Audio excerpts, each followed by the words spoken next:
Both President Joe Biden and former President Donald Trump are at the U.S. Mexico border in Texas holding dual events about immigration. CBS 2's Erica Sargent's been watching their visits and joins us now with details. Erica. Well, Jim and Marie, a record number of migrants have been apprehended at the border last year. A new polling finds immigration is the #1 issue for Americans.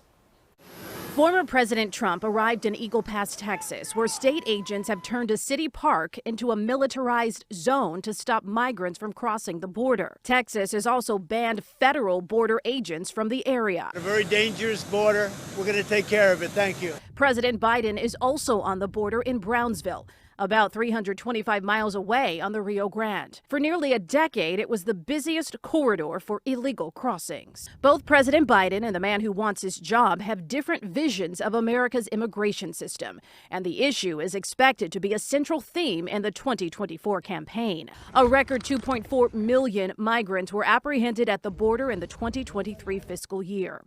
Republicans say they're bringing drugs and crime and are to blame for last week's murder of a University of Georgia nursing student. Liar! Liar! Wednesday, the mayor of Athens, Clark County, Georgia, was heckled as he tried to counter claims that his region offers sanctuary to migrants.